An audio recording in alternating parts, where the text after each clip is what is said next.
Want an easy way to see if you could save money on car insurance? Geico gives you 3. Call 1-800-947-AUTO. Go online to geico.com or stop by the Geico office nearest you. 3 ways you could save 15% or more.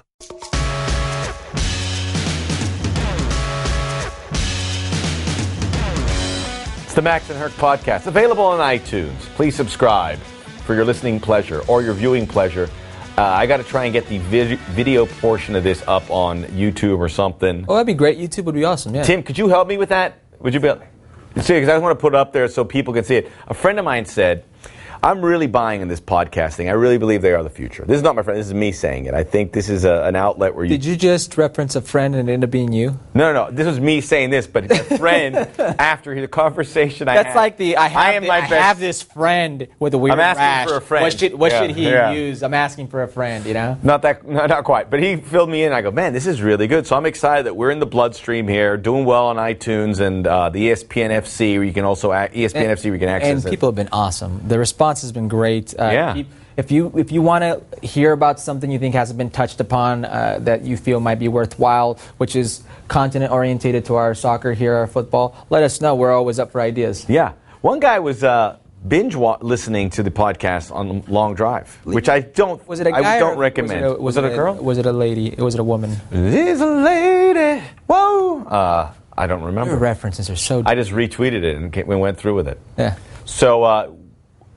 Looking ahead, we're going to try and figure out something. I know you have Gold Cup duty coming up. Correct. I'll be back next week. I'm really been burning it at both ends. I've been working way too much. You were the hardest working man in show business here. I never wanted to work this much. I wanted to work less. Yeah. Make good money. Oh, when you make the good money, that's what happens. You got to work all this. Yeah, and it's summertime. You want to kind of cool it, but I haven't really. So I feel like I need a good 10-hour sleep session. Yeah. I'm not going to get it. But then Thursday, I'm going to Chicago for a music festival. It's the guys' trip.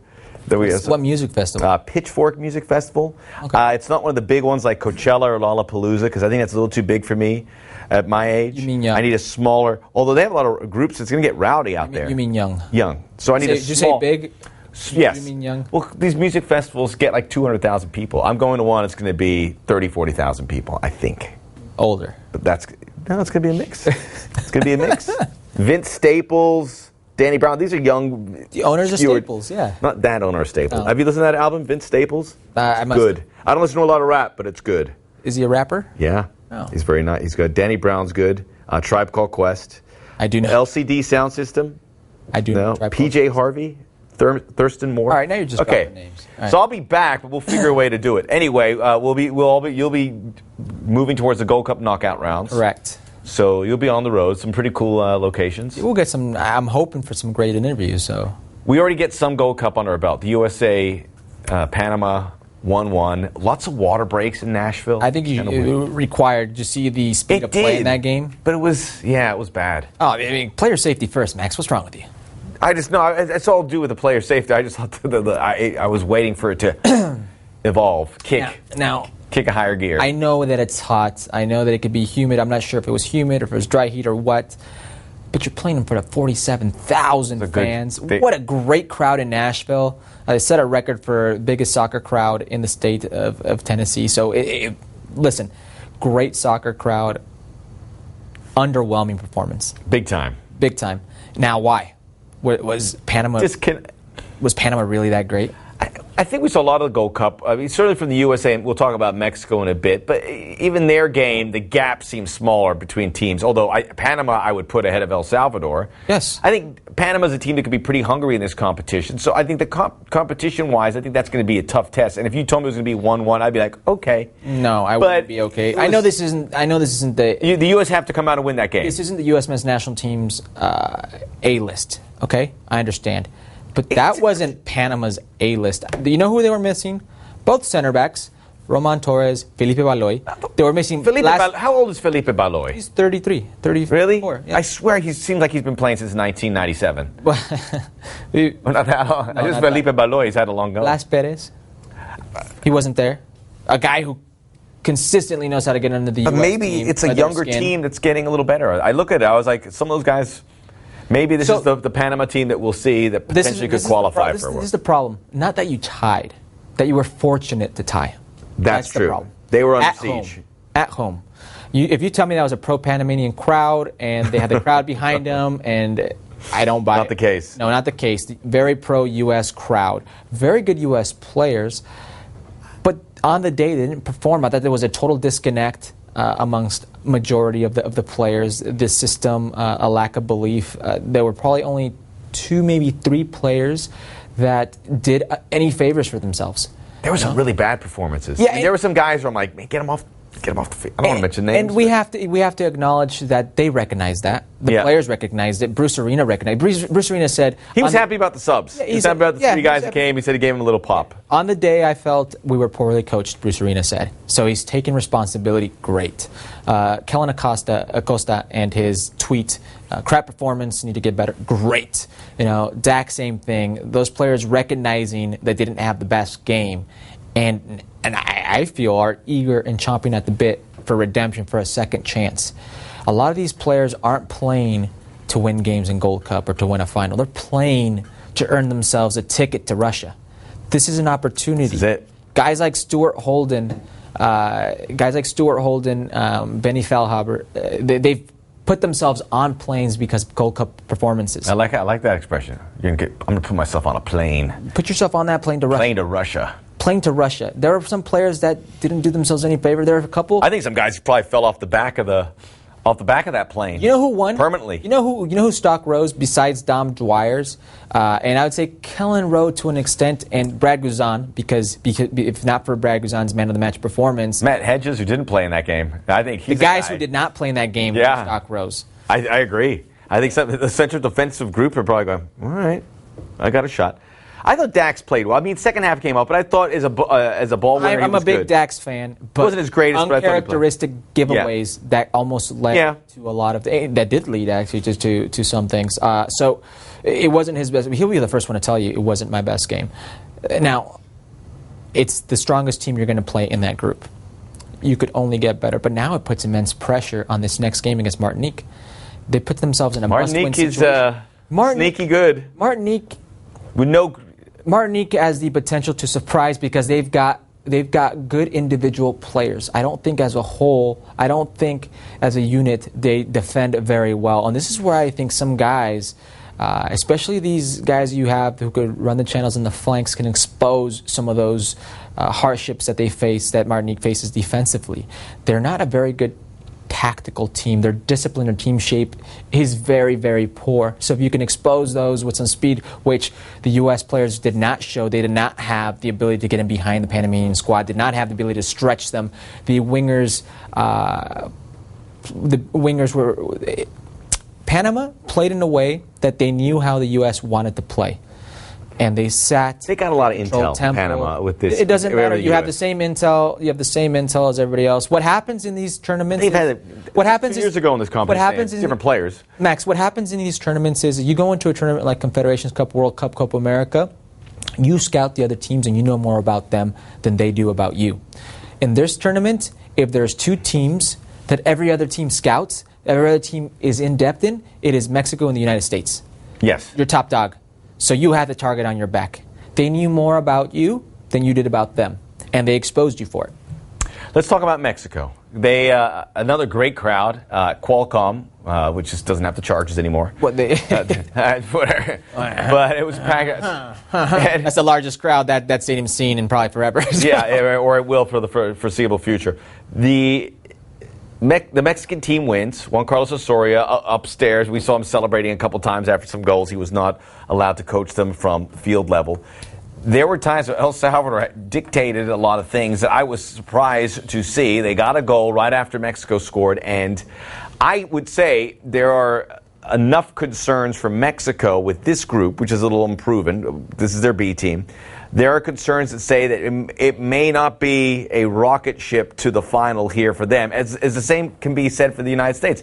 The tournament tells me that this could be that surprising tournament that we haven't really seen. This game verified what I've been saying for a while, what I believe for a while now, that it's going to expose the lack of first-team football that these Mexican players have because of the foreigner influx in Liga MX. A lot of these players, Edson Alvarez, he was playing right back. He normally plays as a center back or as a defensive midfielder. This is a guy who hasn't played much first-team football, and now he's on the national team, and he's a starter for them. They don't have a lot of experience. Rodolfo Pizarro, who plays usually as a 10 or anywhere in the midfield, was the highest goal-scoring Mexican player with 5 goals on that team. There are not a lot of goals on this team. There are not a lot of first-team club or Mexican national team experience. So after the first round of games, if you ask me which team impressed you the most, this goes to show you how irregular CONCACAF is. I would say Honduras. Honduras. They're the in defeat to Costa Rica. They're the team that impressed me the most, and they lost. Costa Rica has almost an A squad, and they were played off the park for a lot of times during that game. Now, Mexico, El Salvador, going back to that. El Salvador is 103 in FIFA World Rankings. They're coming off disastrous federation. And they had a lot of injuries too. They had injuries coming in. They had a player. The goalkeeper was thrown out of FIFA. He was thrown out of. He was prohibited from competing in any FIFA event because of match fixing. This is a team. Good times. This is a team that shouldn't have been competitive with Mexico, and yet they were. If they don't run out of gas, one. If Mexico has one of the 2 legit red cards in that game called that weren't called, the game changes. Mexico's center backs were exposed with intelligent runs and not even that fast of a player. Bonilla is not a speedster, but that 9 for El Salvador, he's a actually very good player, but he's not going to beat speed for speed. Those center backs, that defensive line gets exposed. For long stretches of that game, El Salvador was a better team. If they don't run out of gas, if they have one of those red cards go their way and not the other way, this is a different game. I know Juan Carlos, but in typical Juan Carlos Osorio fashion, they get things done when Gallardo's playing on the right, left-footed winger, and Elias Hernandez is a right-footed winger playing on the left, and all of a sudden they're not getting a whole lot of those two, and all of a sudden they link up for goals. In typical Juan Carlos fashion, Juan Carlos Osorio order, things fall into place for them, and then the individual performances, that individual quality in Mexico takes over. Just player for player, they have a much more quality team than El Salvador, and in the end, that talent rises to the top, and they beat an overmatched El Salvador team, but it could have been very different. But to your point, the first round of matches, like... impressive, and that's fine, but you would like to see they hit the ground running model a little bit more, but that wasn't the case. And we get to Juan Carlos Osorio, and we talked last week about the pressure on him if he's not going to be there for the entire Gold Cup, and if they fail, it's going to fall on him. What if they go up and win, they win the whole thing, then there's going to be pressure on him. Go, okay, he wasn't really overseas. He's in a precarious situation. He's in an improbable position, Max, because you know how the Mexican media and public is. If he wins, well, good for you. You're supposed to win. And if he loses, how can you lose? How can you lose? It's crazy to think that a team that many consider BC has that kind of pressure on them. This team is supposed to win Gold Cup in their eyes. I don't know how, but that's what they expect. Now, let me ask you a question. Okay. So, there's a coach, a foreign coach who's coached in this continent, okay? Okay. And he's coached a big team in this continent. National team in this continent. And he's taken them to new heights. They've won in places they've never won before. They've gotten points in qualifiers they've never gotten before. They've beaten big teams. All right. Okay. Big team, a European team, for instance. Okay. European, whatever. They've beat, yeah. Or South Argentina American, or something like that. They've gotten against big teams. They've gotten some good results. But he infuriates the fan base. He infuriates the media. He constantly plays players out of position, formations that don't necessarily have any rhyme or reason. And people are so skeptical of him, yet he's been getting these crazy results in different places. Who am I talking about? Are you talking about Juan Carlos Osorio? Or who? Jurgen Klinsmann? The parallels between these two are insane. Yeah. It's insane. A lot of angry people directed at these guys. It's like, no, that's not how we do it over here. You got to do it like this. And we saw that a lot about Klinsmann. We've seen that a lot with Osorio as well. So Klinsmann has played players out of position in different formations and constantly rotated players. They never had a consistent 11 playing together. This is just what the media and fans say. Okay, Klinsmann won for the first time in Italy against Italy. Okay. He beat Holland for the first time. These are both in Europe. Got the first win for an American team in El Estadio Azteca. Second point ever in a World Cup qualifier in Estadio Azteca. Won the World Cup Hex. Okay. First place. Ahead of 2014. Yeah. Now got the U.S. out of the group of death.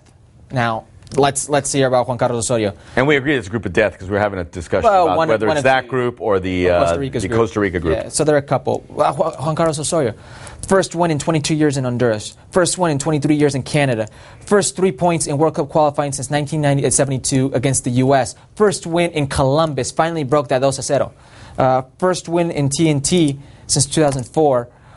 Perfect pace in the World Cup qualifying. They're undefeated. Which they weren't 4 years ago. They barely made it. They had to go into the playoff game. Yet fans are infuriated with this coach. The media is infuriated with this coach. He plays players out of position. He does different tactics. He hardly ever repeats the same lineup. The parallel between these two are insane. The one similarity that they don't have is Juan Carlos Osorio taking Mexico to a World Cup and performing at some degree, which what Klinsmann did, I think, getting to the round of 16 out of that group. Well, he doesn't have that opportunity spectacular. Yet. He hasn't had it yet, but you worry if he gets it, because Klinsmann had time. He had 6 years in the job, and it really had to get bad before the U.S. Soccer had to relieve him of that situation. Some people were calling for it a year earlier or 6 months earlier. And then it was Osorio who helped put him out the door with that game in Columbus. Whether deserved or not is a different question. But it's uncanny to me, and I've been noticing these parallels. And I'm not saying that he's like Jurgen or Jurgen's like Osorio, but the same criticisms that Jurgen faced here is what Juan Carlos Osorio is facing right now in Mexico. But Jurgen faced it here on a much more minute scale. Sure. We're not going to pretend that the passion or the coverage. The coverage is through the roof. It's the number one sport in Mexico, and obviously it's going to be. You turn on the TV there, and they are taking Juan Carlos Osorio to task. You don't see anything like that with Klinsmann. No. It started to pick up at the end a little bit. You had Brian Strauss's article, and that was about as heavy as it got. Right. It sparked a little controversy, but that was it. I think, not got it off top, but I think with the Klinsmann situation, people were waiting to be more critical. I think people were just held up and say, look, from what I understand, he's going to take this to 2018. And then the pressure was enough. And that article and a few other things, people said, okay. And I was ready to pounce as well, personally, to say, all right, I support a change. But why can it work? Can this work where you have someone who's not from there, who is making people unhappy with selections? The results, I think, are good. Are good. Or is that the results an issue as well? If we go by the no foreign manager has ever won a World Cup if they weren't born in that country or from that country, then no. Because if the ultimate goal is to win a World Cup, well, history has shown you it hasn't been possible. But I don't believe so. I think Juan Carlos Osorio can get out of this region very easily. And depending on the draw, depending on the form going into World Cup, and at that World Cup he can make a run, and I do see them getting finally to that fifth game because they have the talent to do so. But I could also see them crashing out in group phase depending on the draw. I mean, if you're telling me Mexico, with all the quality they have, can't make a somewhat deep run in Russia, I don't believe it. I think they could. But the same thing with the United States. I think it's a little bit of the luck of the draw. It's a little bit of player form at the moment who catches fire at the right time and if the right spirit about you. But they don't see that. They want it now. They want to be perfect record in CONCACAF, and they want to be beating the Germanys of the world, beating the Portugals of the world, and beating the Chiles of the world. If that Chile game never happened, is Osorio in this predicament? Was that such a heavy wound that it was hard? Because I think they would be aligned with it because the results are good enough. The German game, you could say, all right, this is Germany, this is what we do. But Max, it's so crazy because they've lost to the two-time Copa America champion, the South American champion. They've lost to the world champions. But losses give it strong enough. Hold on. They lost to the world champions, and then they lost to the European champions in Portugal. It's not like they're losing to, I don't know. But seeing it in the Mexican fans' eyes, they're going, look, if we want to make a quarterfinal of a World Cup, this is the team we're going to have to beat. We're likely going to draw a Chile, a Portugal or Germany in the round of 16 if we get to that point. We need to execute there, and they've seen three opportunities. You're telling me you're going to draw the misses. South American champion, the European champion, or the last World Cup champion, I'd say, well, that's a pretty hard draw. It is. There are so many different teams. Hold on, there's so many different teams you can draw that are attainable. Listen, in your group, chances are you may be the one who gets seeded, so you face competition that's not as great or up to par as the Germans, as the Portuguese, or as the Chileans. It's just that simple. They do seed in a certain way, so you avoid these things. But I definitely feel that Juan Carlos Osorio, merited it or not, is under the gun. He's got a lot of pressure. All right, and we'll continue to see that and scope that as the pressure goes on, and hopefully it mounts on, because you want to see Juan Carlos Osorio. He's going to get his shot at the World Cup. Man, we're a year away. Nothing would surprise me. It doesn't surprise me either, No. and that's disappointing. If the bottom would absolutely have to fall out, and that's not going to happen. If they don't make the final this go around in Gold Cup, you can best believe Juan Carlos Osorio's job's on the line. Oh my goodness! All right, let's pick up the spirits here a little bit, and we're going to do that in a big way. We have a very special guest. Who we got? We got Frankie Hejduk. I love Frankie Hejduk. I love Frankie. U.S. international, just all-around legend on the field and off. And off the field. That's next on the Max and Herc podcast. We're always looking for great guests here on the Max and Herc podcast. Sometimes you get so narrow-minded. You go, who scored a goal this week? Let's try and talk to them. But you suggested this guy a few weeks ago, and I said, yes. I couldn't say yes enough times. Yeah. I could not wait to talk to this gentleman. Well, Frankie Hejduk, he's a legend to start off with, and his personality is awesome. It's perfect for our show. Oddly enough, we reached out via Twitter, some DMs, because we all follow each other, and we got a response like 3 weeks later from Frankie. Frankie didn't know DMs existed on Twitter, so we got him now, though. Frankie is on the phone. Could you explain yourself? What happened there? Why we couldn't get hold of you? We thought you hated us or something.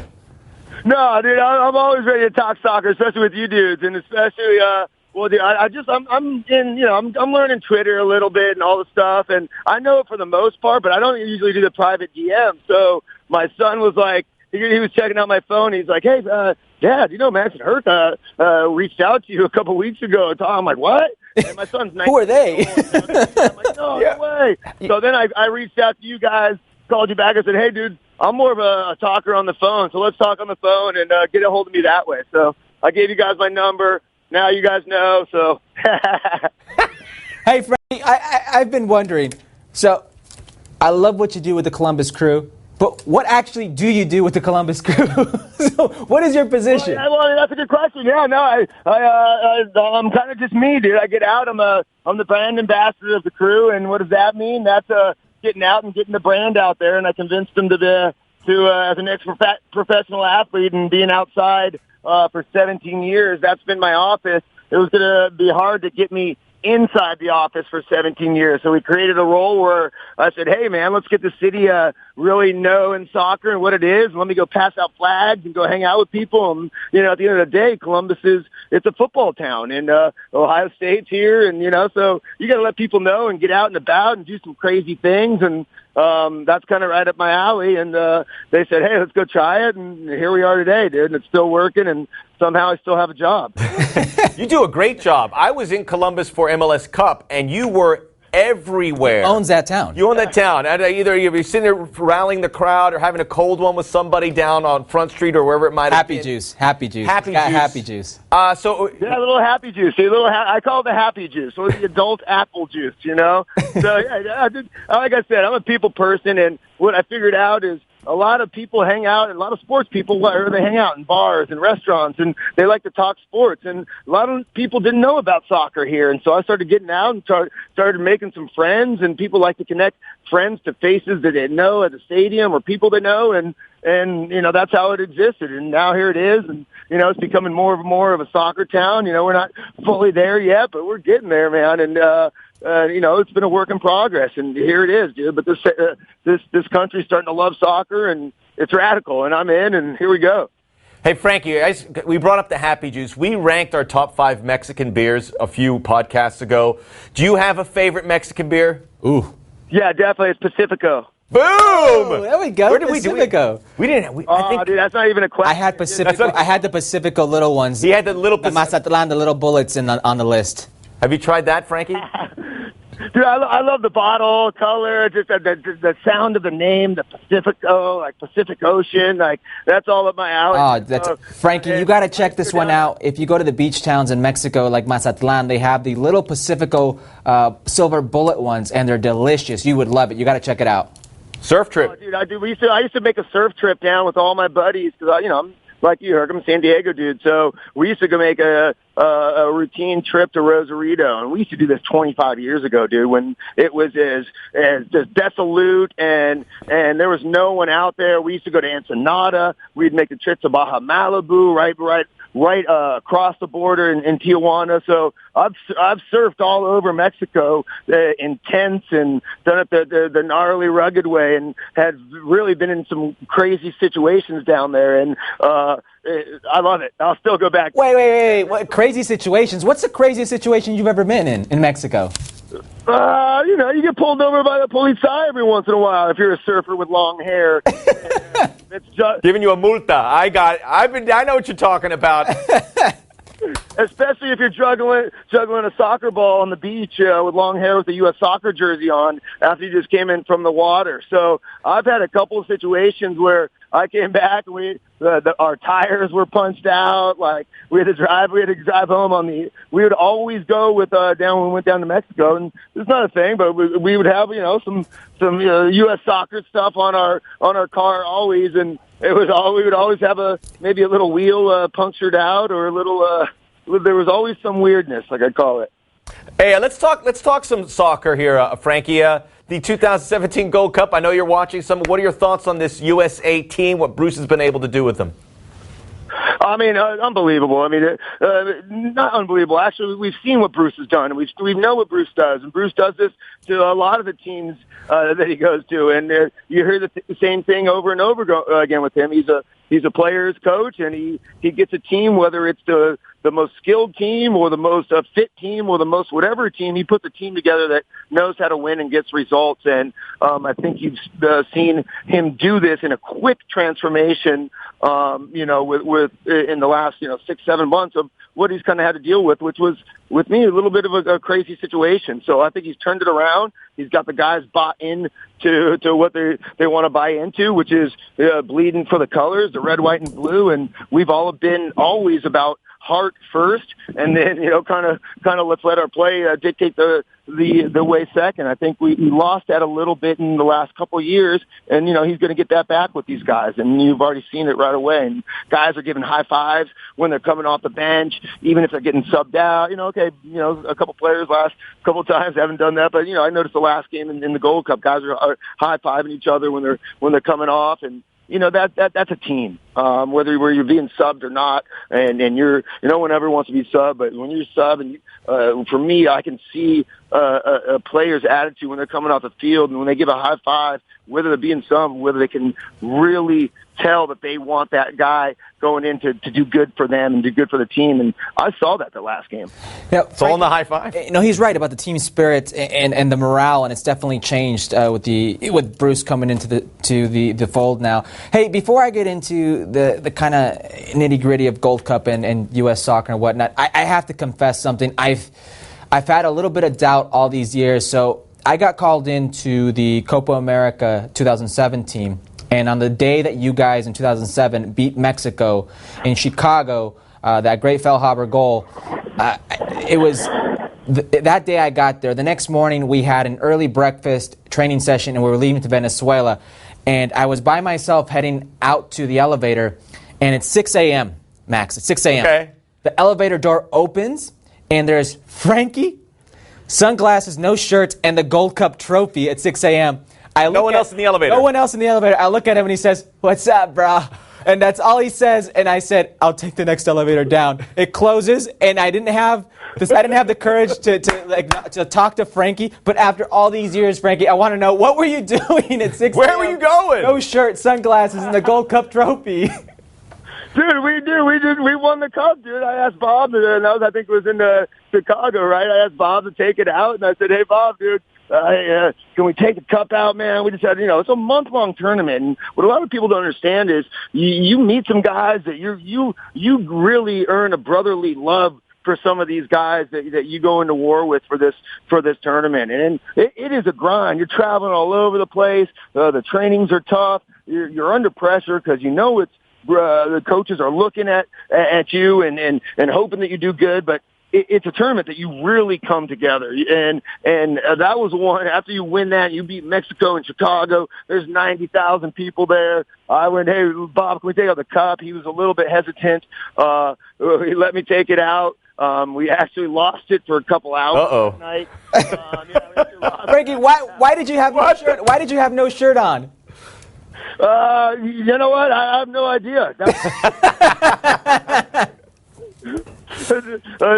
could have come out of a hotel room with someone, hopefully it was my wife, but Frankie, it was such a surreal moment for me, and listen, you're right. I remember if I was married in 2007. It's okay.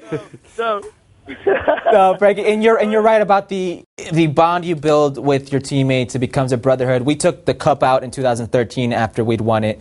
I remember I left group phase because of an injury, meniscus and cartilage, and we came back. They brought us all back, Gooch, me, all the guys that had sustained injuries in the group phase, and we all celebrated that final together. And we took the cup out, and I still have. You didn't lose it, though. No, we didn't lose it. Okay, good. We didn't lose it, but Frankie's right. It leaves hands. Hey, you know what's funny, though? It's that night, it was like, it was so fun. I remember we lost it for a couple hours. We were all with the guys dancing, having fun. And, we saw a couple guys out from the Mexican team that night. And I remember, dude, by the end of the night, dude, I was hugging with, and I forget who it was. And you might know, one of the guys played in Germany at the time, and I think I just got back. Pavel Pardo? But, dude, we were hugging at the end of the night, and, it was a cool tournament because I think they know the same thing. There's a grind that goes into it. It's not an easy tournament, and you saw that yesterday, even with the result with Panama. It's not an easy team to play. It wasn't. It wasn't Pavel Pardo. That was too old at that age. It could have been Salcedo. Guardado scored a goal. This is crazy because we were all in Chicago that day, but we were all. You called the game. I called the game. You played the game. You were getting. That's the top of my list of games I've called, top of the list because of certainly the outcome. And I remember great goal, Benny. The Mexican crowd next. What a goal that was. I think I scored in the semifinal, so I was already happy. I think I was out of I think I was partying, Herc, actually, because I didn't even have to be in that final. I was already ready to win before the game started, and that's why. So that's right. You didn't get to play the final. Why was it? The yellows? Why didn't you play the final? I got a yellow card in I think the semifinal. Me and Dave Rosario got into it for some crazy reason. So Frankie, he's the moment, and I love Dave Rosario too. But what a baller! We got to get him on too. Yeah, Dave Rosario is a baller. Frankie, you know what's funny? Canada, U.S. They were in a grind that game. Like I remember, we were battling, and every game is a battle. It doesn't matter who you're used to playing against some of these guys, and you know who it is. You don't care. Once that game starts and you put in the jersey of your country's colors, it's on, and you don't care. There ain't no friends anymore for a while. And I think Mexico, Martinique was yellow. So Martinique, they made it crazy semifinals. Was it Martinique or Guadeloupe? Well, Guadeloupe. I'm sorry. My apologies. Yes, Guadeloupe. Guadeloupe made it to the semis. Hey, Frankie, correct me if I'm wrong. That's right. You didn't play in the final. But I saw you celebrating in your underwear with the trophy afterwards on the field. Yeah, that's why I did. I was on the field. You stripped it. You were in your boxers celebrating. You were ready to go. This guy was the best. This is it. You could have been upset that you didn't play in this final, and he's just happy for the team. He's celebrating. It was the most amazing thing I've ever seen. Oh, cup memories. I think I was actually in the stands with some of the fans that game during the final. I remember I was in the box at some point and I saw a bunch of U.S. fans having fun. I was like, dude, I snuck out, and Sunil Gulati, I was talking to Sunil, and I kind of snuck out, and next thing I know, I was with the fans, and then I was on the field with my shirt off with sunglasses. And with a picture of the Gold Cup. And it's funny that you said that. So after I got out of the elevator that night, right after that, I had to go because Bob Bradley, he went, just bring the cup back in one piece. And I went, okay. And we had breakfast at 7 the next day, and I remember bringing it back to him. And with me, he had a newspaper article, and it was like the head of the Chicago Tribune. And he looks at me, and we had the Gold Cup in our hands. Everyone's celebrating, and he had this picture. He had a circle on the picture of the front page, and it was me with my shirt off, with the Gold Cup with sunglasses. I kind of had my, maybe a little underwear, and he goes, Frankie, exactly what we don't want.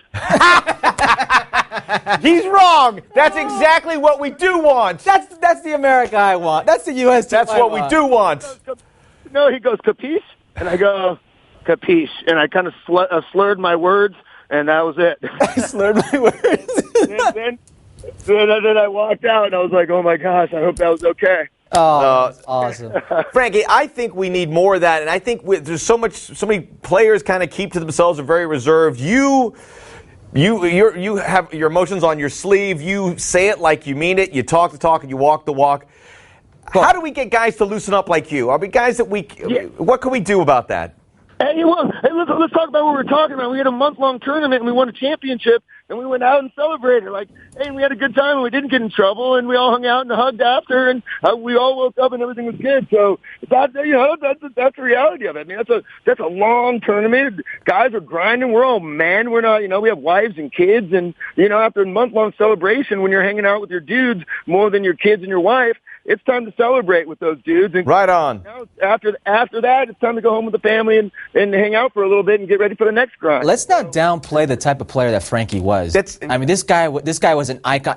Listen, the younger generation may not maybe see anything. This guy, Frankie Hejduk, is a surfer guy from San Diego, but he's amazing and blazed the trail in Europe. I watched him when you were playing for Leverkusen. This guy had an exceptional career, and people may not realize. So Frankie and I never really crossed paths. We've never been in a camp together, but every camp I would go to, and we would do any type of physical testing till my last days with the national team, you would always hear Frankie's name. Frankie had the greatest engine of any American player ever.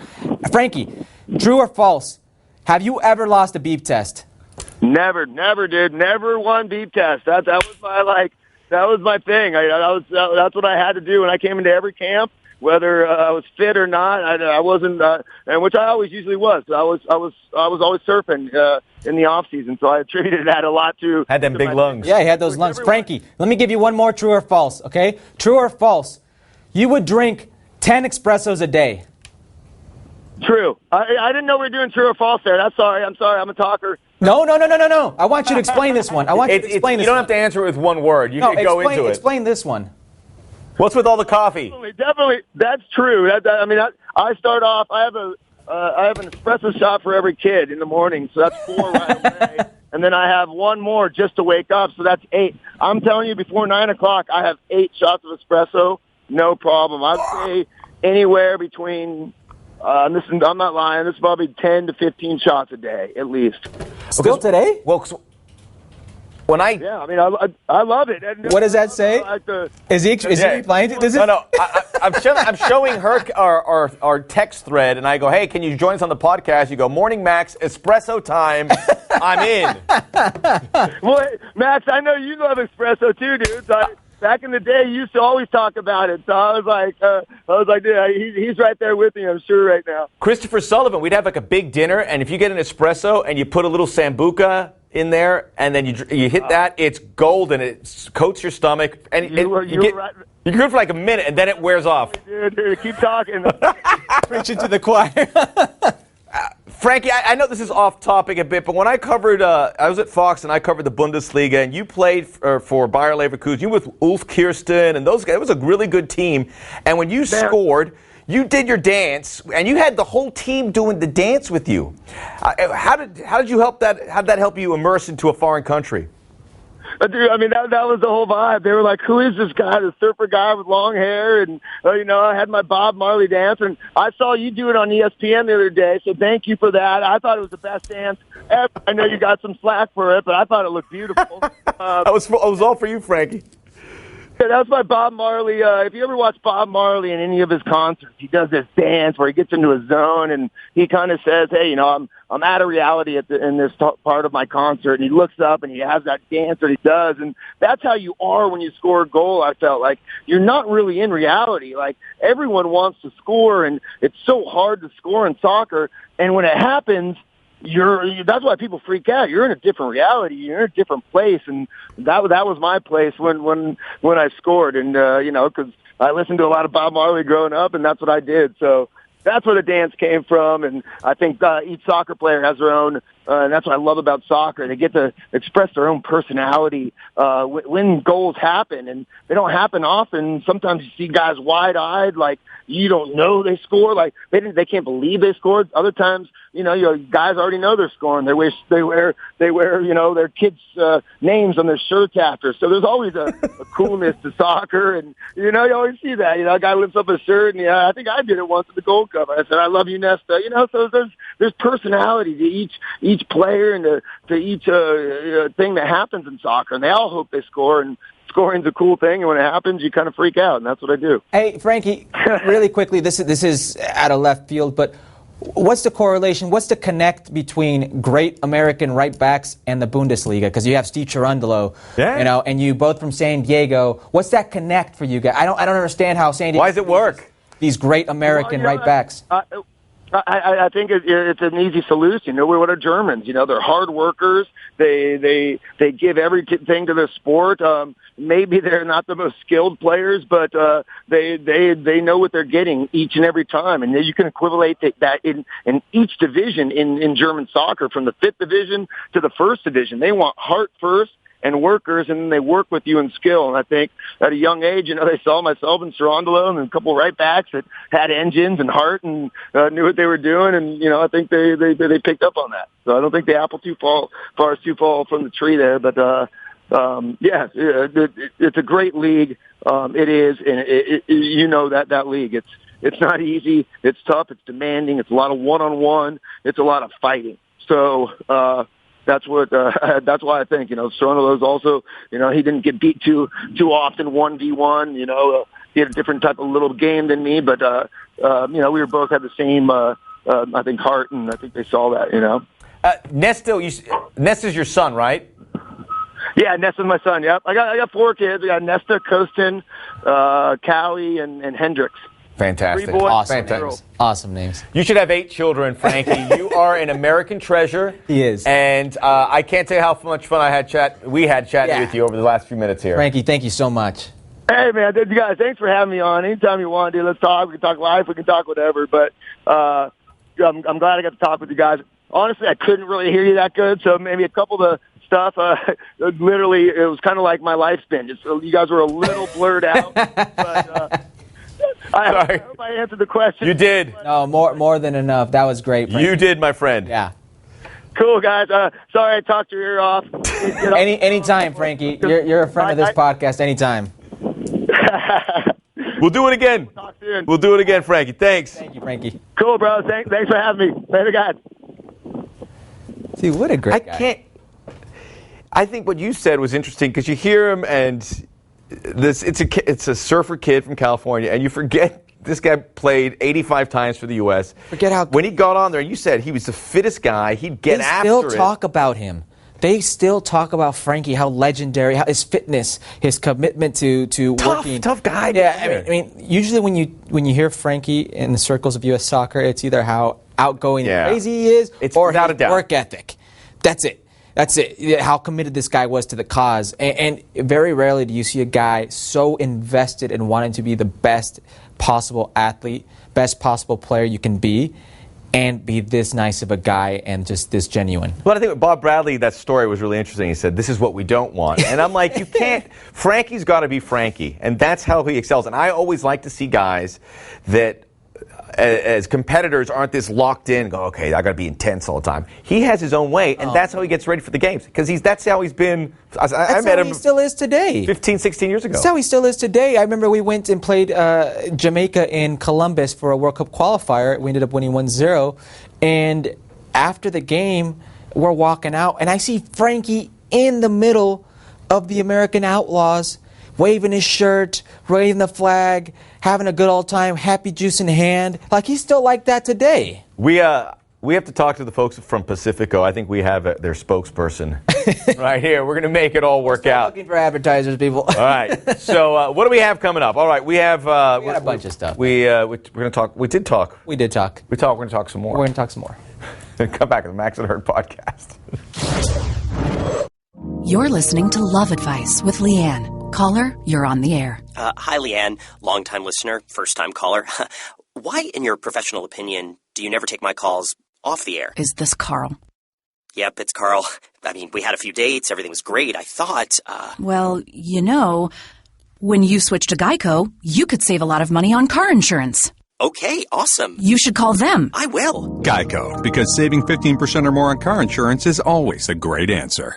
Busy summer as always in soccer in this country. We have the MLS All-Star game early August, and then we have the ICC, all these tours coming in where you get to there's an El Clasico being played. International friendlies, yes, MLS, and these other. Yeah, the fan voting has been completed, and you had a great tweet. MLS fans are tripping with the All-Star 11. No center backs, 2 left backs, no Dax, no Melia. Identify yourselves if you voted this way. Did anyone identify themselves? Did anyone knows? There were a few who were like, hey, man, I just picked players that I liked. And listen, you know more about this than I do about how fan voting goes for All-Star games in other leagues. And it's a popularity contest. Well, things have taken a turn that I don't really quite understand. It is a popularity contest, but at least they're structured by position, right? Back in the day, you had to go to the game, and they give you a piece of paper. I'm going to look like I'm 80 years old here. And you'd punch in the names. Now you can do it. No, this is how you used to vote back in the day. I know. It's exactly like that. You go, oh, let me go. I have to go to the game. You had to go to the game to vote. What are you talking about? I'm just talking about like this is baseball all-star voting or whatever. You had to go to vote? You have to go to the games, and you get a little pamphlet, and you punch in the guys. You couldn't do it online. Oh. You couldn't do it on an app. You couldn't do it anywhere. It wasn't a social media type of thing. It wasn't a social media thing where you could stuff the thing. You had to go there, and you had to... What year was this, Max? 1966. This was in the 1900s back then, right? No, it was like in the 80s. It was in the 80s, 84, 85. 1900s would be in the 80s, yes. Come on, man, give me a break. Give me a break. Okay, so let's So this is how it was, but now it's proliferated where you can go... It's stupid, Max. It is stupid. I hated it when all of a sudden you'd have nothing but center backs, okay, and there's a popularity contest. Now you have no center backs, 2 left backs. I understand a few players who made this list. They got the big names. They got the big names at least. That's what clearly they're going. They're going with the guys. Nemanja Nikolic got voted in. He's the guy having a great season. But you get Kaká and hold Villa. On. So the All-Star game is in Chicago, so I think it should have a little Chicago flair. But it's also deserved by these Chicago players. Right. Nemanja Nikolic is killing the league. He's killing the game right now. Doesn't mean he was going to be on there. No, it didn't mean he was going to be on. Bastian Schweinsteiger, a big part of that team being where they are today. But he's no bigger than Dax McCarty. I'm sorry. Dax McCarty, bigger impact right now. Chicago tied. That should have been in there. King David Accam. How is this man not there? I mean... But what if he took a left back spot there? David Accam's got 10 goals, and he's got an assist. He's got 7 assists. And they're leading the East. Tell me he's not a big reason. He's not a big part of that. There's no doubt about it. Now, why is Kaká there? Yeah, Kaká's barely had. Our producer's a huge Orlando fan, and he says, "Did you vote for Kaká? Did you vote? He shouldn't be there." No. Tim Howard is your goalie, and this is look. How is Tim Melia not there? Tim Melia, but I mean, when you look at all the goalies, it's like, how do we determine it? Is it these? Tim Melia is the pick. You want me to determine? Tim Melia is the pick, but the guys who are at the top are like Billy Hamid, who makes a ton of saves on a really bad team. So do you want go to know why that Tim Melia should be there? You want to know why he should be there? He's got 14 goals against. He stopped 3 out of 5 PKs, and he's the goalkeeper having the biggest impact in the league on the best defensive team. Okay, that's all great criteria. Sporting KC. But why don't you give it to one of the best? Sporting KC has allowed 14 goals. Guys playing on the best teams who have allowed the. Now, granted, there are some players in front of him that are Alex Bono, Matt Lampson. They're having blinders. Like Iko Para is having a hell of a first half of a season, and if he doesn't get called into the All-Star game, I am going to be screaming bloody murder. Yeah, I think most people agree that he's the best central defender in the year. Tim Howard was injured to start the season, and then he was suspended 3 games. And he's on one of the worst defensive teams in the league. Colorado Rapids are 10th in the West. I love Tim. Big fan of Tim. Don't tell me there are names deserving of being on here. I don't care who votes, fan 11, whatever. I know this isn't the starting 11, but Bees is my boy. But how can you have 2 left backs on there? Greg Garza's had a great season. So, yeah, I'll take Greg Garza. I'll take Michael Bradley. I will take David Villa because, for me, he's the number 2 player in the league. I will take Sebastian Jovinko because he's the number 1 player in the league. There are a lot of these And he did it through the EA Sports. So he was people playing the video game in turn elected Sebastian Jovinko, which we're fine having. Which is fine. But listen, and this is on all sports, so don't come at me with, well, we're not the only ones, This is in all sports. I think it's stupid in all sports. So don't. Yeah. All right? All-Star voting. All-Star voting is stupid. Well, the way it is now with the online angle, it can be doctored too easily. And Justin Turner wasn't on there, so the Dodgers fans went bananas and they got him on the baseball All-Star thing, which is running this week. So I think I'd hate to get rid of it. I like the fan engagement. I think there should be more definitive criteria. You vote for center backs. You vote for left backs. You vote for goalies, midfielders, attackers. So for a lot of fans don't realize, but you get a bonus if you're a player. And it's a nice chunk of change. You get a bonus if you make the All-Star team. Even if you're not announced as being an All-Star participant, there's some All-Star players that will still get their bonus. Now, I look at it this way. A Tim Howard being on there is, and you could say, well, Melli will get his due. Melli is going to be on there. Don't make sure he's on there. I'm not sure Alex Bono. I like how your voice went down. Yeah, I'm not sure he will be on there, and even though he's deserving of being on there. This is a player who was a backup a little while ago and is now on one of the best teams in the East, one of the best teams overall in MLS, a starter, an impact player, and he can get that nice chunk of change. He can get that validation of being one of the best players in the league, and he probably won't. And that saddens me. That kind of upsets me. This is a guy who's having a hell of a season, and he's not going to be there. The TV footprint helps a lot, and I think a lot of people don't know who Alex Bono is. They think Toronto. They should, but they think of Toronto. They think of several other players first, and it doesn't make it right. But I think there's a lot of guys who live in this obscurity that we don't know, and I think TV has to help push that agenda a little bit more. It's not perfect. I remember back in the day, I think it was Lou Whitaker. I keep using baseball because baseball is really the one that pushed their All-Star platform across. I think he turned down being voted by the fans because he knew he wasn't deserving because he missed a big chunk. So some other second baseman got to pip him. I wonder if any of these players know what's at stake, know about the bonus, and say, maybe, look, I didn't have the best season. More so if I was injured a lot, and say, look, this isn't right. Maybe they what makes it worse? This. All these other leagues play an East versus West type of system, or National versus American, or whatever it is. Okay, AFC, NFC, all that stuff. So they still get recognized. There are only going to be a certain amount of players that get recognized. Forget the money. They get recognized for the great seasons they're having against Real Madrid. The rest, there's going to be a list that comes out. Hey, these guys get the bonus, but they're not going to get recognized in the same way. And these are very deserving players. I know the reason you do Real Madrid is because, listen, it's very, very appealing for the league to sell Real Madrid coming to the States, to sell the La Liga champions, to sell the Champions League winners, Cristiano Ronaldo, Gareth Bale, and company coming to the United States. It's a big deal. It's a big deal. But when is being an All-Star, when is just being an American or Canadian All-Star in this league a big deal? That's what I want. What, just for the voting, just as to getting the best players, how should it be done? Well, first of all, one left back, one right back. Do the fans vote? Yes, let the fans vote, but make it somewhat just tactical. Give me your best right back, give me your best left back, give me your best center backs, give me your best D-mid, give me your best, a certain formation, 4-4-2. Okay, and go from there. This eliminates two left backs, no center backs. If they had to field this 11, which they don't, they get to put a proper team. But if they field this 11, this would be really scary situation for the MLS All-Stars. There is a very good left back in this league, or right back in this league, or D-mid in this league. That's not going to be considered an All-Star because it's, hey, pick 4 defenders, pick 4 midfielders. No. Be more specific. Be more specific. Let's say the left-footed midfielders. Yes. Or midfielder across a winger, 2 forwards, right back, left back, a goalkeeper, and we'll pick the best 2-3 in each position. Fan voting. It gets to be taken into account. If you want to do this EA thing, that's fine. I understand it. I don't mind the EA thing. It's fine. I understand. You get engagement from the sponsor. But the commissioner's pick. I'm sorry, Senor Garber, but I'm not buying the commissioner's pick. It's whoever you think could give you more advertising for the league. I don't buy it. let's make they it got to respectable. fix that. Yes. It's so overwhelming when all these picks are coming, and it's like we're going to get a pick at some point. Who's your pick to put in there? And it becomes this massive all-star roster. You know what's great, and it worked out by accident this time, this go around. Usually, the guy who coaches this game is the local coach for said team. Well, this go around is probably the guy who deserves it most. Yep. Belko, yep. Yeah, so it worked out in that favor. It worked out. Chicago's got some of the better players in the league this season. They're having a hell of a season.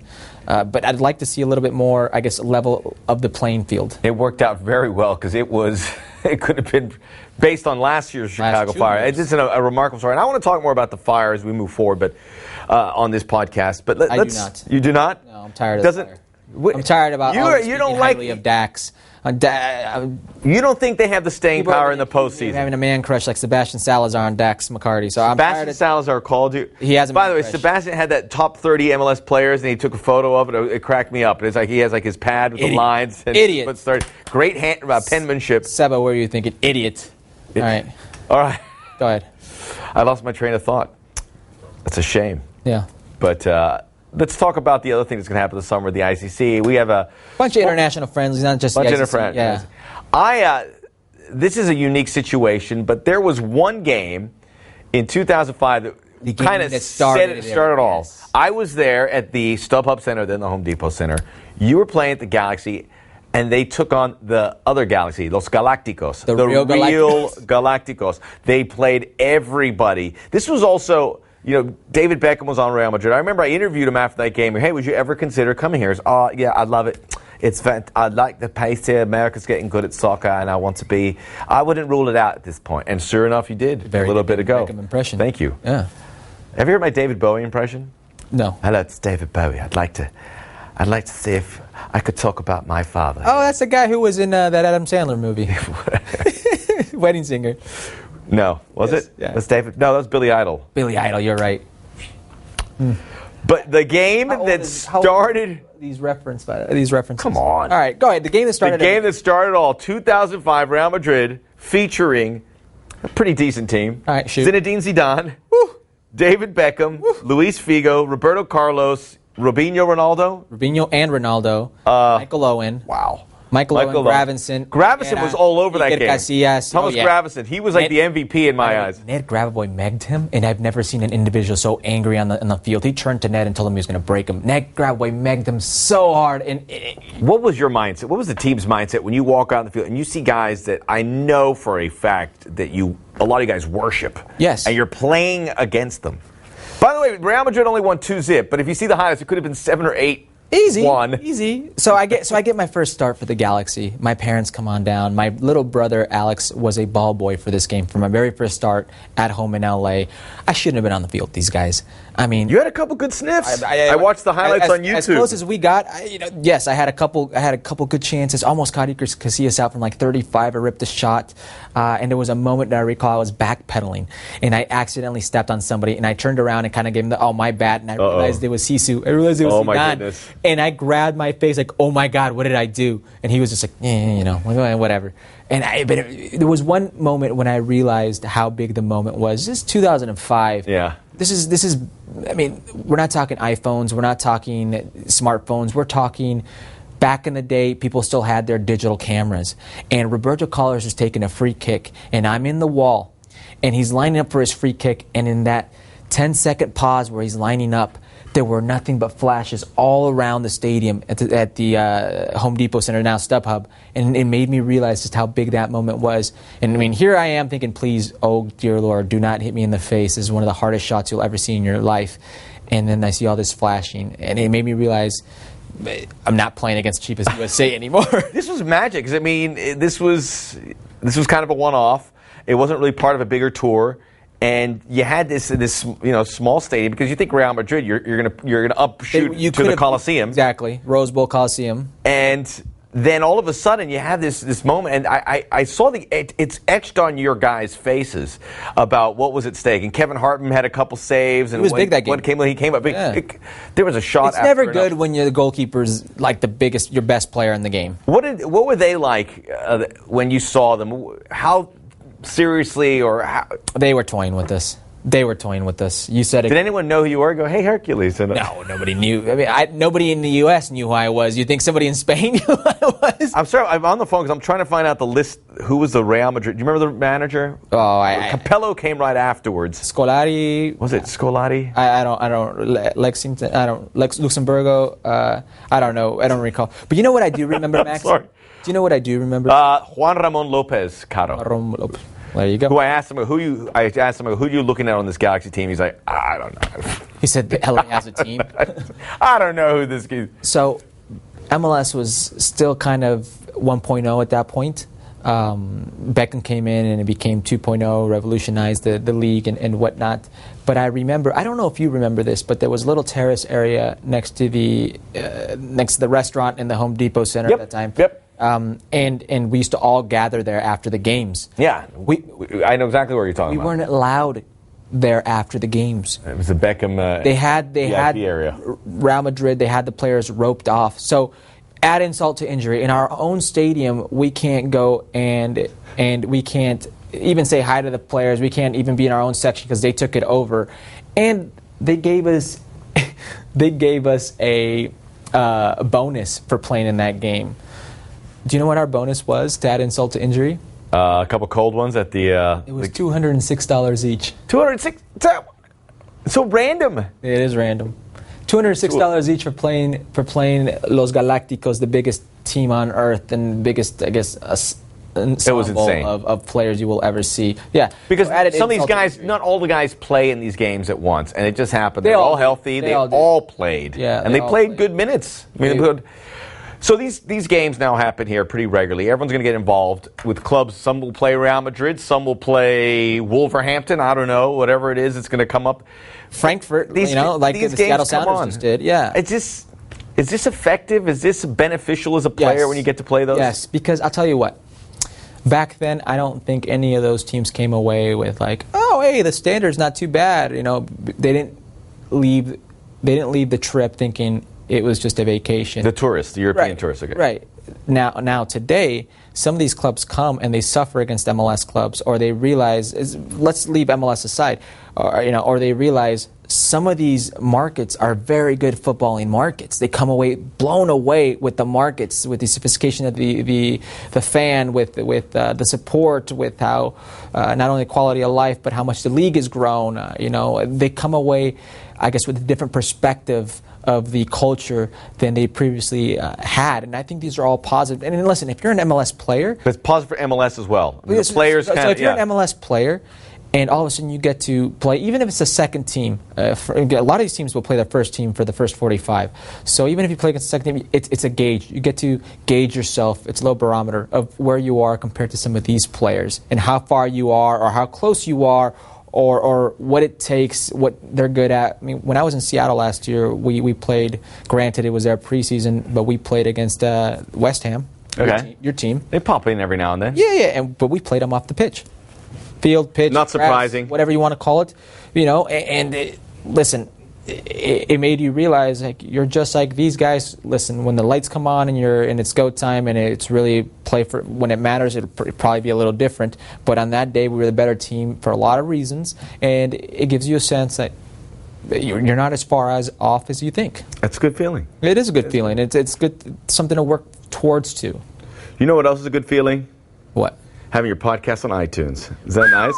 Making some headway. Thanks to everybody. Just keep it going here. Guys, I don't want to get fired, so we're going to keep pushing that. Keep pushing it. I did that. You see my Instagram with my son? He goes, we don't want to get Herc fired. Yeah, so little Maxie. He's not going to get fired. But little Maxie said, please subscribe because we don't want to see Herc lose his job. And a little tear rolled down my face because A, Maxie was pulling for me, little Maxie, and Maxie wants to... And B, because it's true.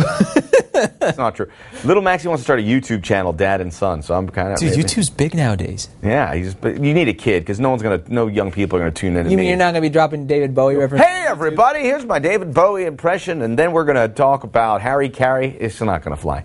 But he won't get fired if the numbers aren't good, but if the numbers are really good, he becomes a heavy hitter here at ESPN. I want to get Max and I off the podcast and onto a proper studio. Yes, where we get to properly dissect Who else is going to give you interviews with Frankie Hejduk? It's our sports, this continent, our sports, our way. You know, who else is going to do that? So subscribe and pass that information. You're already probably subscribed, but pass it on to your friends. Please. We mean a lot. And it'll help us. We'll get a sponsor. Maybe Pacific. I got a kid on the way. I got bills.